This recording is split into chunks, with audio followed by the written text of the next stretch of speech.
Time to get back to our program. I'm happy to welcome our third speaker of that second session. It's Dr. Brendan Flynn. He's the head of the discipline for politics and assistant professor at the University of Galway. His research focuses on maritime security as well as defense security and environmental and climate change security aspects. His talk today will be about the evolving European geopolitics of hydrogen and solar fuels and focusing on the temporalities and trajectories. Welcome. The stage is yours.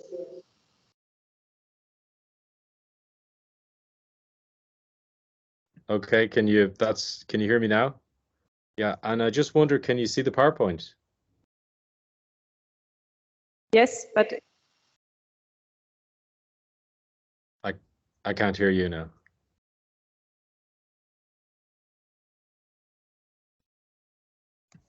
It is not in presentation view yet. Oh, okay. Is that right? Can you see it now? Perfect.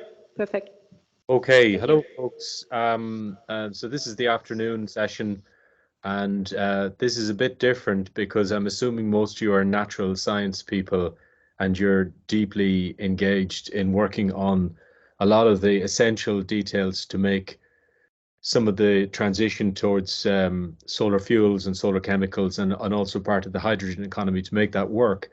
So I'm looking at a totally different end of it, which is the macro political level.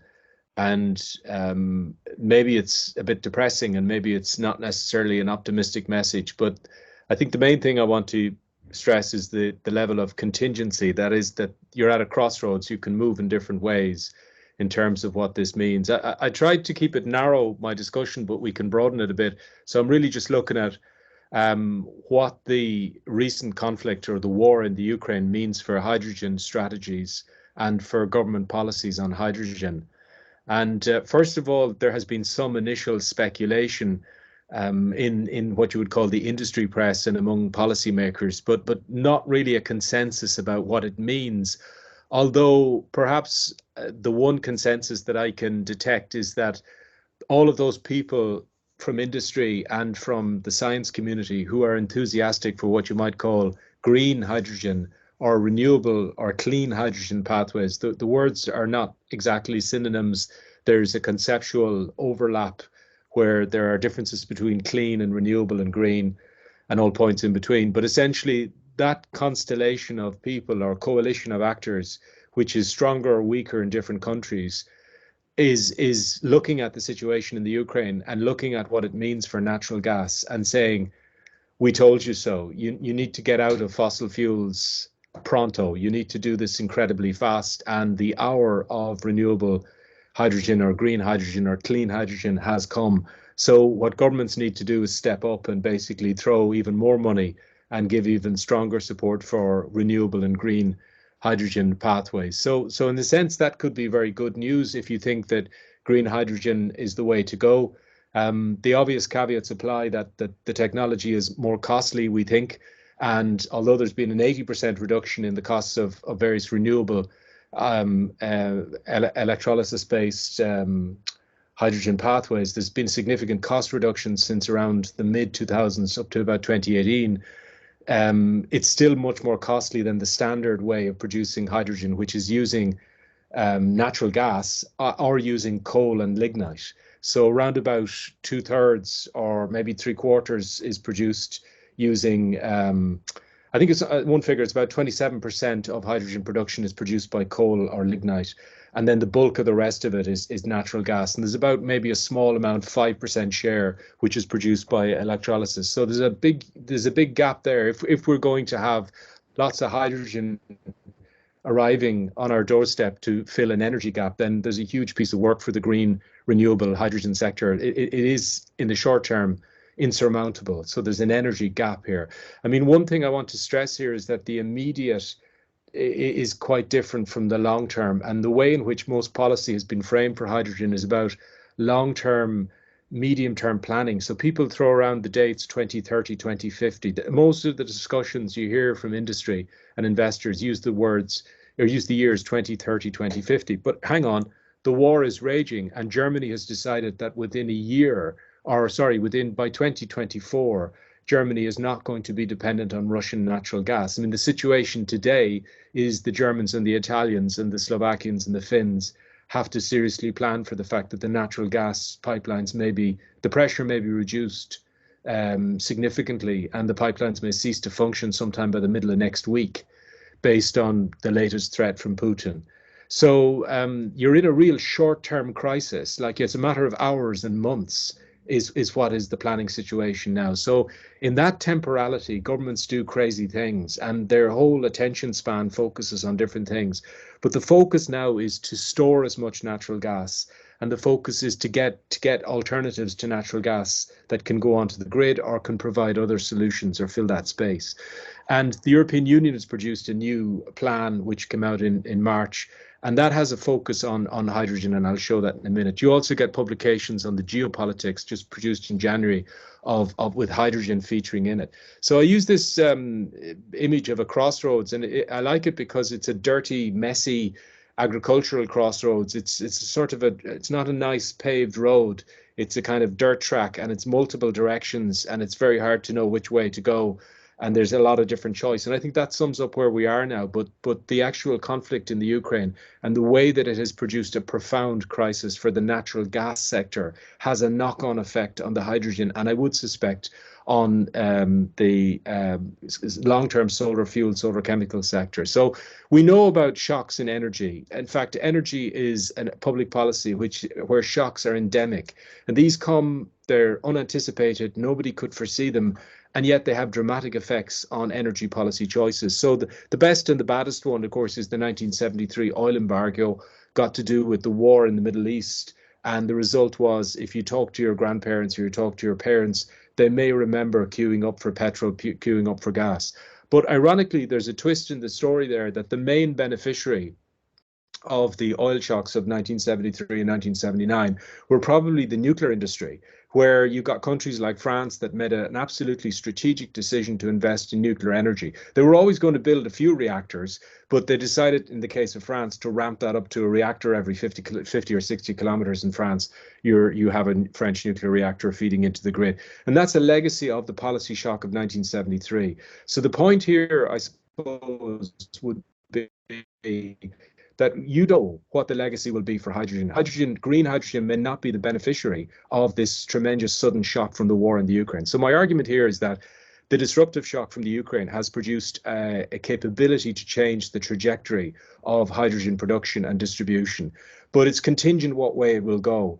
I think the most logical thing is that green hydrogen might be a beneficiary, but in actual fact, there are also perverse outcomes which might support other pathways. And grey hydrogen, which of course is produced by natural gas, may actually be surprisingly resilient in the middle of the crisis. An awful lot of it depends on how long the war goes on for and how crazy the war goes on for. So if a peace breaks out within the next month, you will get people in the gas industry saying we can return to normal within a year or two. If the Putin regime collapses by Christmas and there's a new leader in Russia, you'll get leading figures in the German energy industry queuing up to go to Moscow to strike a new deal with whoever emerges in Russian politics.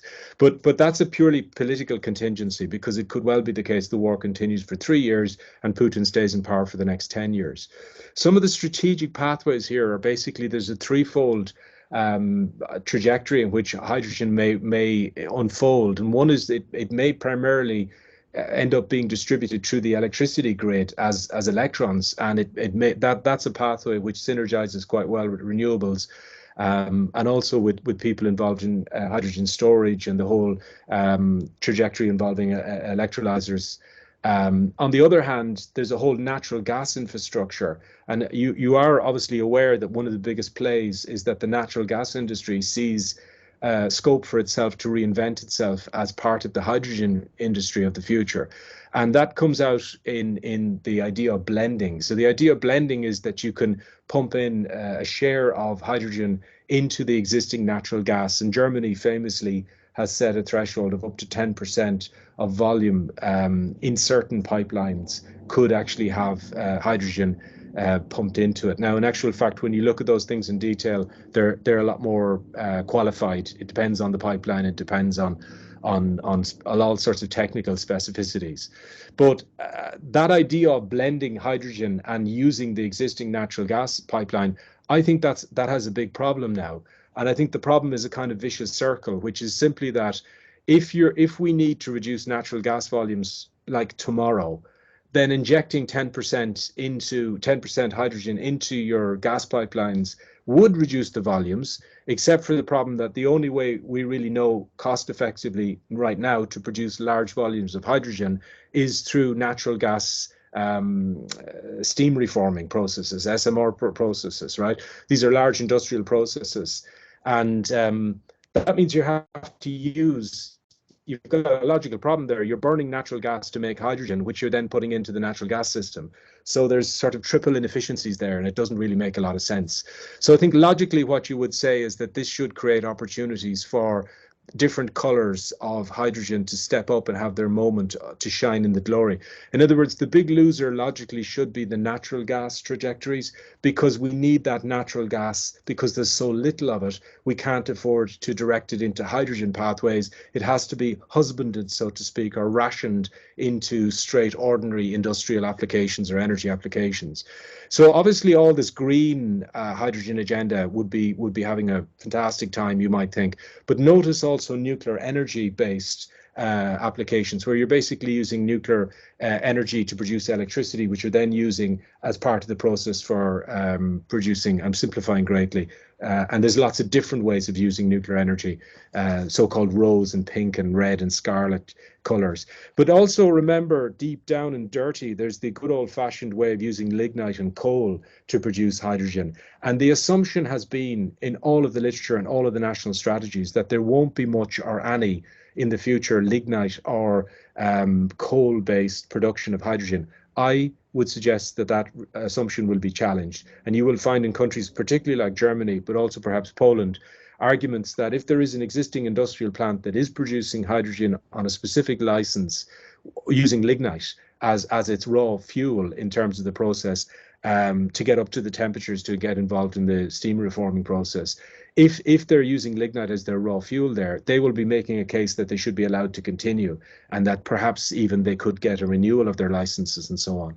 So I think one of the things we should be alert to is that it won't be just the renewable hydrogen people who will be arguing that policymakers should lavish money and attention on them. It will be the nuclear hydrogen nexus, and it will even be the coal and lignite people. And that's a quote from somebody in the coal lobby, and I don't necessarily believe anything the coal lobby say, but you can see straight away they're producing documents saying, we haven't gone away, you know, we know how to produce hydrogen. We actually already produce a significant amount.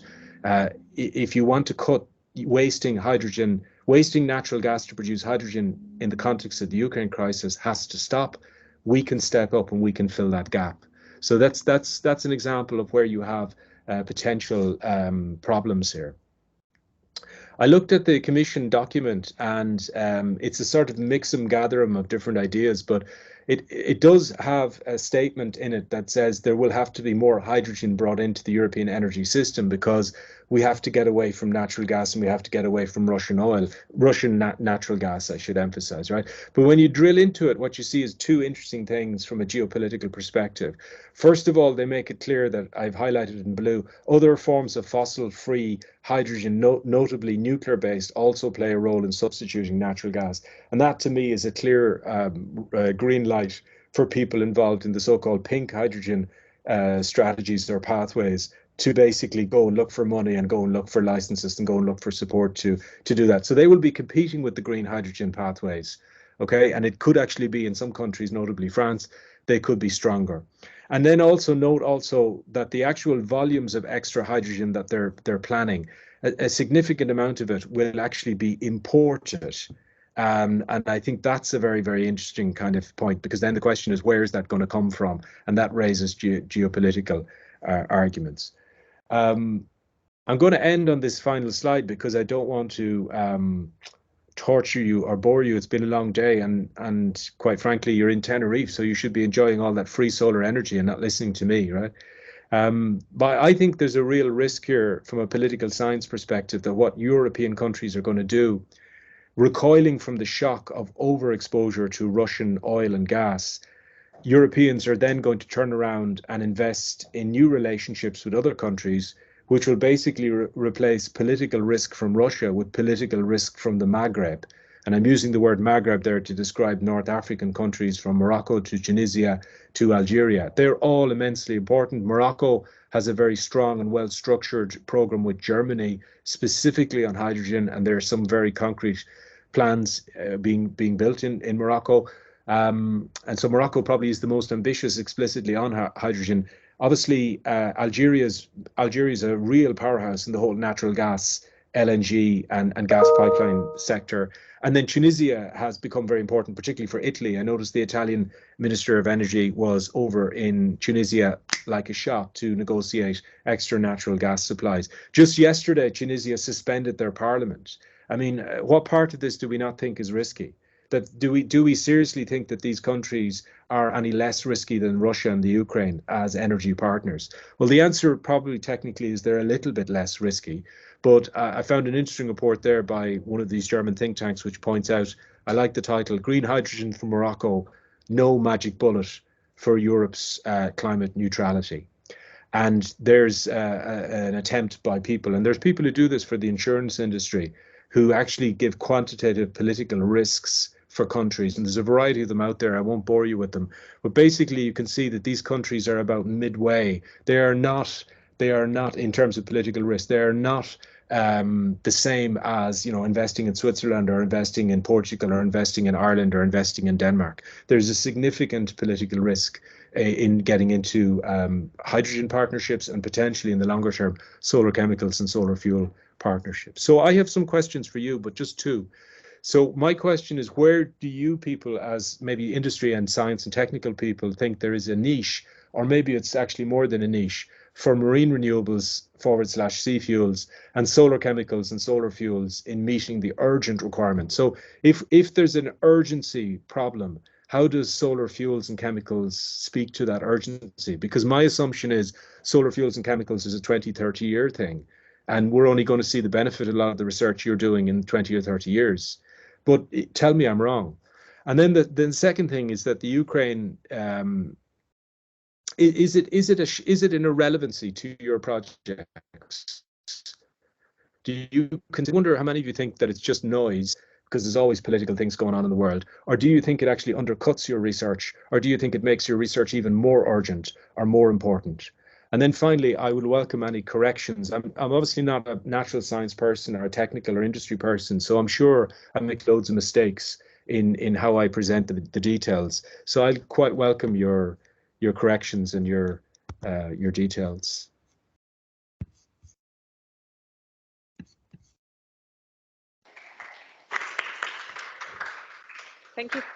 Thank you so much for that very interesting talk. Do we have questions and maybe also comments on the questions that you raised?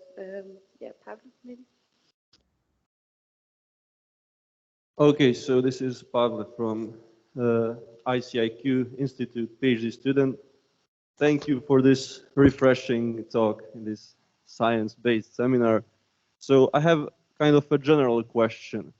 So regarding the problems which are inherent to capitalist mode of production, such as centralization, concentration of capital, as well as tendency of rate of profit to fall, these problems, how do they affect our transition to renewable energies?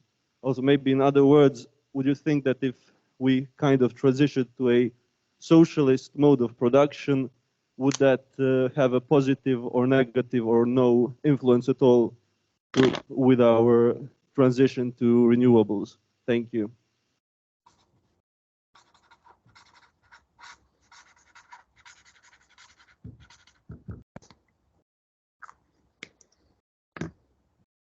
Okay, do you want me to reply to that, or do I take a few questions, or do you want me to do it? Reply directly. Okay, that's an interesting question. I thought I was in a sociology seminar there for a minute. You used the word mode of production and socialism and capitalism. I didn't expect that from natural science people, but I kind of say that what we might likely end up with is much more kind of hybrid, diverse models that are not simply categorizable as capitalist or socialist. So there's a literature in political economy called Varieties of Capitalism. And the basic idea is that the way the Germans run capitalism is quite different from the way the Irish or the British run capitalism, or the way they do it in California. And the way they do it in Finland is different again, right? So there are different models of capitalism, and those small micro differences about the role of the state and the role of private firms and the structure of those private firms and the nature of the middle class in those societies actually matter. So I would say it's not really a case of a binary choice between a kind of off-the-shelf capitalist caricature and an off-the-shelf socialist mode of production. I think it's somewhere between lots of patterning that falls between those two. And I would also add to it that one of the big questions we have is whether globalization is slowing down, and whether what we're going to see is a lot more emphasis on regional relocalization of industry. And I actually think that the energy debate in Europe will end up in a space that it turns into an argument for more energy independence, which, if you present that to an economist, sounds actually like an argument for greater autarky. And the reason for why you need the independence is because you're so heavily dependent on Russia, and you're so heavily dependent on Algeria or other people, or on America. And one of the big players that I haven't mentioned is Qatar. Everyone's hoping that by 2025 or 26, Qatar will have massive production. They have a new LNG plant. But I mean, what happens if there's a coup in Qatar? Or what happens if there's a general war between Iran and Saudi Arabia? And Qatar would be in the middle of all of that. How would you get the boats out with the LNG? So I think Europe will have to face up to the fact that the globalization that we've had is probably not sustainable for mainly for geopolitical reasons. I'm not talking about from an environmental reason. If there's a conflict between the Chinese and the Americans, which a lot of people now assess as a 50% chance of happening, if that does happen, the globalization that we take for granted is going to be seriously challenged, and that has an impact for the hydrogen and energy sector, because all those investments that you're making, assuming that you're able to move capital back and forth, and that you're able to make investments, and that you're able to move hydrogen and energy flows back and forth. But it could turn out actually that that's an assumption which in the future is more challenged. But that's really pessimistic now, you know. Thank you. Next question. Hello, I'm Francesca Lorenzutti. I have like a comment and a question. Okay. So my comment is on the chart you showed regarding Maghreb countries. I'm very surprised of the fact that Tunisia results to be safer and more democratic with respect to Morocco. So I'm Italian, so maybe this is part of the reason why it's weird to me. And then moving on to my question. So you talked about hydrogen import, but you didn't mention anything about import of materials for the production of, let's say, PC devices or whatever kind of devices for then producing hydrogen. And I mean, a lot of these materials are in China or in all the area of the South Chinese Sea that is a mess right now. So can you comment on that? Yeah, there are two very good questions or comments. Well, the first one's a comment. I can explain the first one, and it's basically an artifact of timing, that Tunisia generally scores higher in the Maghreb and in the Arab world on all indexes of sort of freedom, democracy, transparency than either Morocco or Algeria, and certainly than either Egypt, because it has had more functioning kind of parliamentary elections until about last year or 2 years back. As you know, if you're Italian and you follow Tunisia, there's been a general suspension of democracy in Tunisia in the last 18 months or beyond that. And so in actual fact, the situation in Tunisia has dramatically declined. So I'm sure if that index was done for right now for this this period, Tunisia would not score as high and may actually score significantly significantly worse than Morocco. So basically, it's a time series effect that this data is drawn from a couple of years back.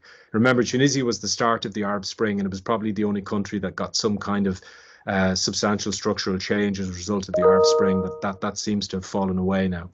On your second question, you're absolutely right. I didn't consider PEMs and the various technologies associated with PEMs, but if I could just make my sort of political policy pitch, and of course I'm not happy about this, right?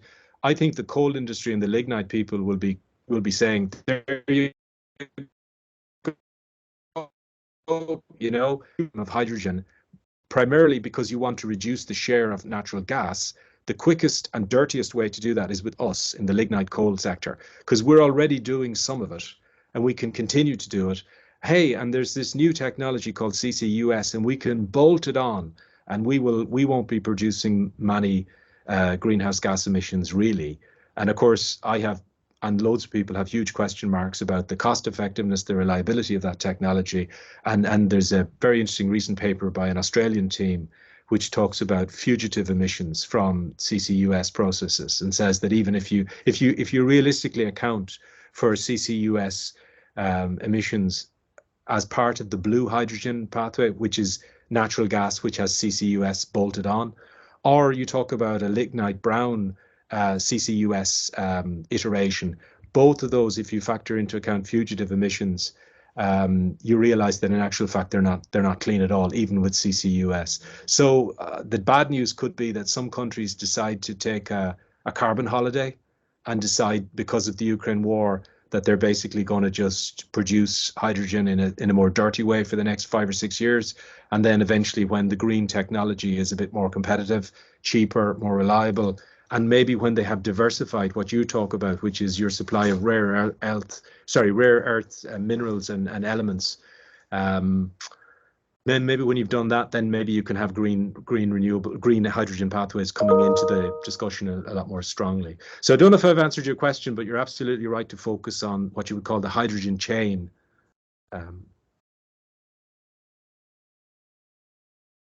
There's another question. Yeah, I have plenty of questions and a comment. Hydrogen is supposed to be written as an H with a subindex, which is a 2, not a superindex.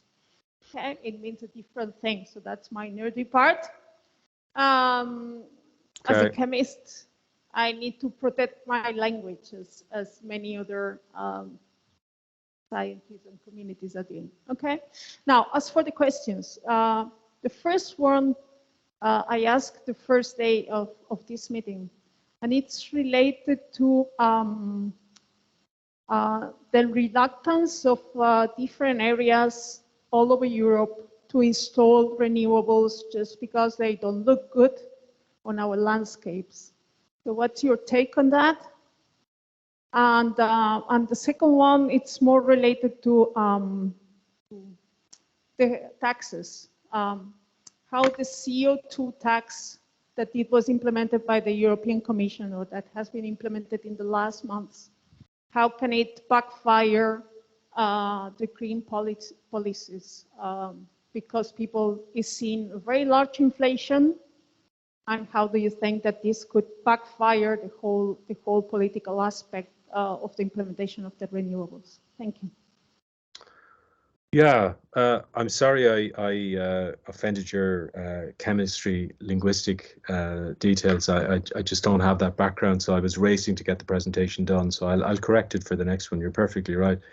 On the visualities of renewables and why there is opposition, I guess that what happens when you're in a wartime panic mode, and in some ways some countries are, like countries like Poland and Germany certainly are, as regards energy now.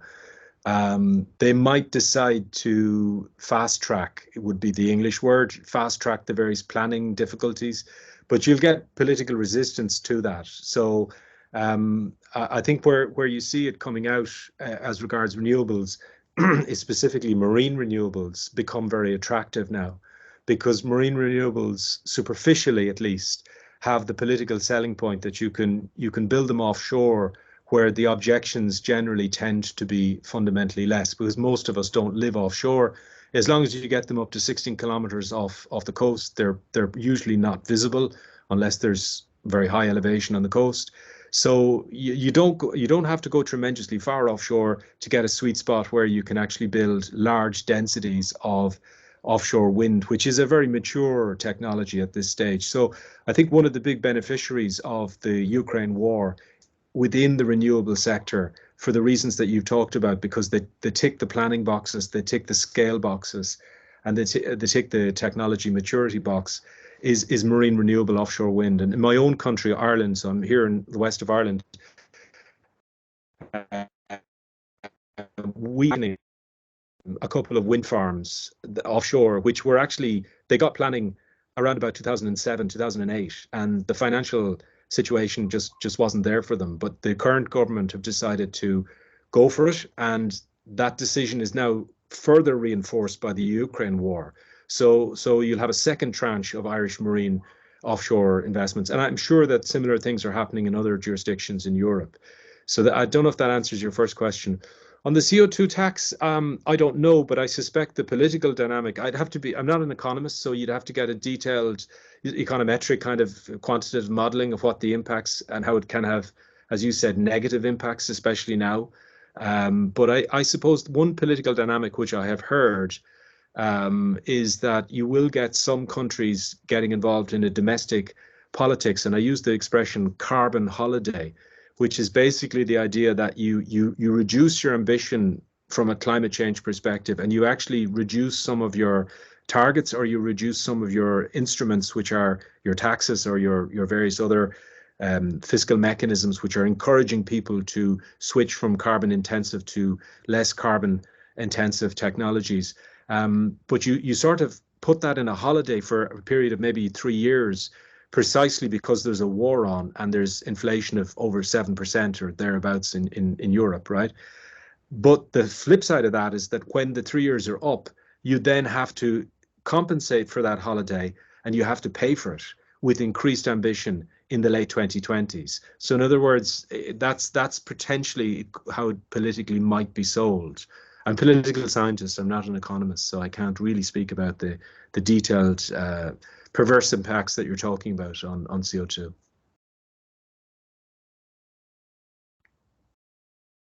Thank you for that fruitful discussion. I think we need to move on to the next speaker, but thanks a lot, Brendan Flynn, another time. Yeah.